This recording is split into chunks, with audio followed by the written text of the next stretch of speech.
अस्सलाम वालेकुम, my name is Kashif. Today we will start active and passive stretching. Active stretching वो होता है जो आप खुद से करते हैं और पैसिव वो होता है जो आप किसी की सपोर्ट लेते हैं। बेसिक लेवल के लिए सिर्फ इतना ही याद रखें। सो स्टार्ट करते हैं। आप लेफ्ट राइट मूव कर सकते हैं जिसमें आपकी एल्बोज और नीज स्ट्रेट होंगी और कोशिश करें बॉडी आगे की तरफ ना जाए, बैक बिल्कुल स्ट्रेट रहे। और फॉरवर्ड साइड पे आप किसी की सपोर्ट लेके किसी टेबल पे भी हाथ रख के इसको स्ट्रेच कर सकते हैं और एल्बोज और नीज आपकी स्ट्रेट रहेंगी और हाथ फेस से ऊपर जाएंगे। उसके बाद आप बैकवर्ड हाथ होल्ड करके एल्बोज को स्ट्रेट रखेंगे और कोशिश करें कि वेट पकड़ लें यहाँ पे किसी की हेल्प भी ले सकते हैं और नीज भी स्ट्रेट रहेंगी, मेक श्योर। उसके बाद एल्बोज को पकड़ कर, ये अपर बॉडी ये भी हम स्टार्ट किया हुआ है, एल्बोज को होल्ड करके आपने सर नीचे लेकर जाना होता है और हिप के लेवल पे आपने एल्बोज को रखना है। उसके बाद आप बैकवर्ड ब्रिज ट्राई कर सकते हैं और ब्रिज नहीं बनता तो सिर्फ हाफ करें और कोशिश करें किसी की सपोर्ट लेकर करें। अगर हाथ नीचे टच होते हैं तो बहुत अच्छी बात है और इसमें जब आपने टच करने तो कोशिश करें एल्बोज और नीज स्ट्रेट हों। उसके बाद बैठ के आप हाथों को, एल्बो स्ट्रेट रखनी है, नी स्ट्रेट रहेंगी, बैक स्ट्रेट रहेगा, बैक पे सपोर्ट रखना है ताकि बैक पीछे ना आए, जैसे नी रखा हुआ है। उसके बाद आप साइड्स पे भी इसी चीज़ को ट्राई कर सकते हैं या आप स्ट्रेचिंग कोई एक डे डिसाइड कर लें जिस दिन आप स्ट्रेच किया करें, वंस अ वीक, बहुत अच्छा होता है। उसके बाद आप बैकवर्ड भी एल्बो स्ट्रेट रखकर इसको एक्सटेंड कर सकते हैं। कोशिश करें ये सारे रेप्सेस को 10 to 15 सेकंड्स करें। यहाँ पर डबल स्पीड में वीडियो चल रहा है ताकि हम चाह रहे हैं कि कम टाइम में आप ज़्यादा कंटेंट हम आपके साथ शेयर कर सकें।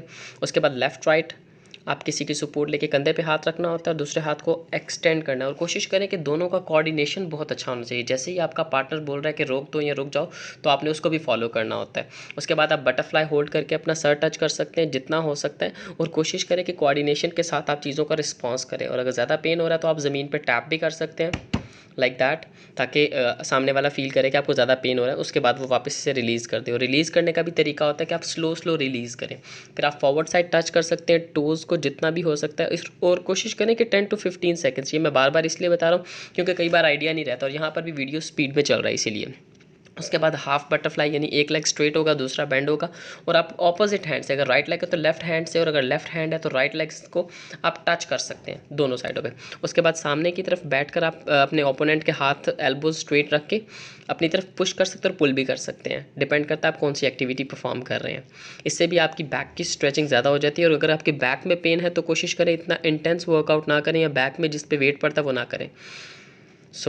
उसके बाद आप अपने पाँव को अपने चेस्ट पे लगा सकते हैं। बैक स्ट्रेट रखना होता है, कुछ लोग आगे की तरफ आ जाते हैं और एक नी बेंड होगा दूसरा स्ट्रेट होगा और अपने पाँव को चेस्ट के पास या चिन पे भी टच कर सकते हैं, फोर हेड पे भी या पीछे भी लेकर जा सकते हैं। उसके बाद दोनों नी स्ट्रेट करके आप पाँव को फेस लेवल तक उठा सकते हैं जैसे मैंने किया हुआ है। एक हाथ से पाँव पकड़ना है और दूसरे हाथ को अपने नी पे रखना ताकि नी स्ट्रेट रहे। उसके बाद दोनों हाथों से पाँव को पकड़ के आप ऊपर ला सकते हैं जितना भी आता है। ये डिपेंड करता है क्योंकि कई लोगों की स्ट्रेचिंग अच्छी होती है, कईयों की नहीं होती। उसके बाद फॉरवर्ड आप नीज़ बेंड करके लेट सकते हैं पीछे, एल्बो स्ट्रेट रखनी है और कोशिश करें कि अगर आपकी नीज़ पर कोई खड़ा हो जाता है लेग्स पर तो ये बहुत अच्छा है। इससे आपका स्ट्रेस जो एक्टिविटी लेवल है वो ज़्यादा हो जाता है, स्ट्रेचिंग ज़्यादा इंप्रूव हो जाती है क्योंकि यहाँ पर स्टार्ट में ज़्यादा पेनफुल होता है लेकिन जैसे ही आप इसको फॉलो करते रहते हो ये चीज़ें काफ़ी आपको रिस्पॉन्स अच्छा करती हैं आपकी फ़िज़िकल एक्टिविटीज़ में। फिर आप चाइल्ड पोज में बैठ सकते हैं। इसमें कोशिश किया करें कि नीज़ का डिस्टेंस शोल्डर डिस्टेंस से ज़्यादा हो या उतना हो ताकि आपका जो टमी है या चेस्ट है वो ज़मीन पर प्रॉपर तरीके से लगे और आगे एल्बो स्ट्रेट हो। उसके बाद लेग्स ओपन करके आप ऊपर किसी की सपोर्ट ले सकते हैं, कोई वेट डाल सकते हैं या अगर किसी को पुश करवाना है, जितना भी होता है ट्राई उतना ही करना है जितना आप इजीली परफॉर्म कर सकें। और उसके बाद आप एक लेग स्ट्रेट दूसरा बेंड रखना है, इसमें हाथ ऊपर की तरफ लेके जाना है, एल्बो स्ट्रेट होगा, किसी की हेल्प लेके आप इसको भी पीछे की तरफ पुश कर सकते हैं और कोशिश करें कि दोनों साइड्स किया करें, 10 to 15 सेकेंड्स के काउंट किया करें और स्लो ही लेकर जाना होता है, स्लो ही वापस इसको रिलीज़ करना होता है। उसके बाद पाँव को स्ट्रेट करके, एक नी स्ट्रेट है दूसरा बेंड है, एल्बोज दोनों मेरी स्ट्रेट है, वेस्ट पे वेट डाला जा रहा है और राइट टर्न किया जा रहा है। इसी तरह आप राइट 10 सेकेंड्स और लेफ्ट भी 10 सेकेंड्स कर सकते हैं ताकि आपकी दोनों साइड्स इंप्रूव हों।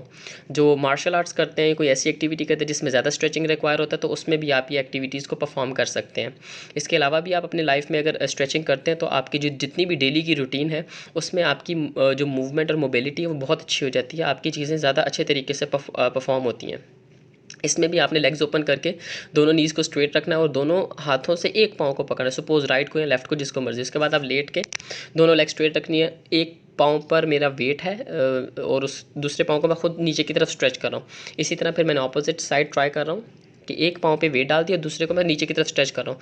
अगर दूसरे वाले पे सपोर्ट नहीं होगा तो वो पाँव भी उठ जाएगा, तो उसका कोई फ़ायदा नहीं, क्योंकि आपके एक कंट्रोल्ड स्ट्रेंथ चाहिए होती ताकि एक्टिविटी प्रॉपर तरीके से परफॉर्म हो। दोनों साइडों पे आप 2-2 बार या 3-3 बार ट्राई कर सकते हैं। और वैसे तो जो मैं ट्राई करता हूँ वो 3 टाइम ट्राई करता हूँ, क्योंकि फर्स्ट टाइम कम होता है, उसके बाद सेकंड पे थोड़ा ज़्यादा और थर्ड पे बहुत अच्छा परफॉर्म होता है। और दोनों साइड पे 10 to 15 सेकेंड्स, वो मैंने आपको पहले भी बताया। फिर आप किसी की सपोर्ट के साथ आप सर पे नीचे हाथ रख सकते हो। दोनों नीज़ को चेस्ट के पास लाना होता है, बॉडी को लूज़ रखना होता है, स्टिफ नहीं करना। स्ट्रेचिंग में कोशिश करें कि बॉडी को टाइट नहीं रखना होता, बहुत स्टिफ और लूज़ बॉडी रखना होता है। फिर एक लेग स्ट्रेट होगा, दूसरा बैंड होगा, नी चेस्ट के पास आएगा। इसी तरह दूसरी साइड पे 10 to 15 सेकेंड रेस्ट करना है, स्टे देना है। और नाउ नेक्स्ट आप एक पाँव को अपने नी के ऊपर रखेंगे और दूसरा जो लेग है वो स्ट्रेट होगा। उसको जितना आप पीछे लेके जाएंगे उतना इफेक्टिव है। कई लोगों का कम जाएगा, लेकिन कोई बात नहीं, आप आहिस्ता आहिस्ता इसको ट्राई कर सकते हैं। और सामने वाले के साथ कोऑर्डिनेशन बहुत इंपॉर्टेंट होती है। जब आप किसी के साथ कोऑर्डिनेट करते हैं कि मुझे पेन हो रहा है, रुक जाओ या इतना स्टे करो, तो आपका जो इससे आपकी कम्युनिकेशन जब स्ट्रांग रहती है तो इंजरी के चांसेस कम हो जाते हैं। दोनों साइडों पर ट्राई कर सकते हैं। और फिर आप एक लेग को स्ट्रेट, दोनों लेग्स इसमें स्ट्रेट होंगी। आप एक पे सपोर्ट ले सकते हैं, यानी पाँव रखा हुआ है, और दूसरे को आप स्ट्रेट रख के फेस के पास लेके आ सकते हैं। दोनों नी स्ट्रेट रहेंगी, लेफ़्ट राइट। और 10 to 15 सेकंड्स का स्टे वेरी इंपॉर्टेंट, इससे चीज़ बहुत ज़्यादा इंप्रूव होती है। और अगर आप ये 2 to 3 मंथ्स करते हैं तो आपकी स्ट्रेचिंग भी बहुत अच्छी हो जाएगी। अगर आप किक्स करते हैं या फिर आप किसी एक्टिविटी ऐसी जिसमें स्ट्रेचिंग रिक्वायर है तो वो ज़्यादा अच्छा रिस्पॉन्स करती है। उसके बाद आप पेट के ऊपर लेट कर एल्बोज़ को स्ट्रेट रखना, नीज़ भी स्ट्रेट रखनी है। और आपका जो ओपोनेंट है या आपके साथ जो आपका पार्टनर है, उससे कोशिश करें कि बैक की तरफ आपको खींचे, और आपकी कोऑर्डिनेशन पे ही ये चीज़ें परफॉर्म होंगी। जब आप उसको टैप करेंगे या उसको बोलेंगे कि रुक जाओ, तो उसके बाद आपने इस चीज़ को स्टॉप करना होगा। नेक्स्ट इसके बाद आप लेग्स की तरफ आ जाएं।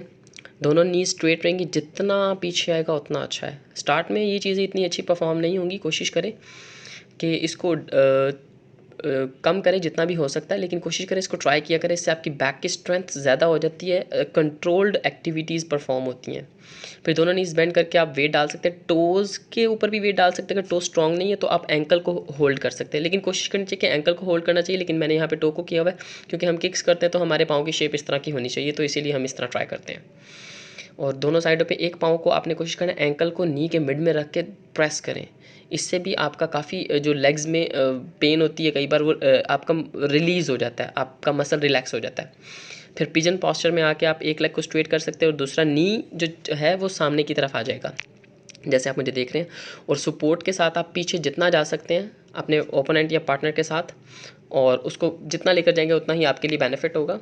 जैसे एक पाँव हिप पे रखा और दूसरे दोनों एल्बोज़ को पीछे की तरफ लेके जा रहे हैं। फिर उसके बाद आप स्प्लिट कर सकते हैं, जितनी लेग्स ओपन होती है, नी स्ट्रेट रखनी होती है, फॉरवर्ड साइड ये भी 10 to 15 सेकंड के 3 सेट कर सकते हैं, 1 गो में 1 minute, it's up to you कितना करते हैं। उसके बाद आप अपनी स्ट्रेच किक्स कर सकते हैं। Thank you so much and keep watching our videos.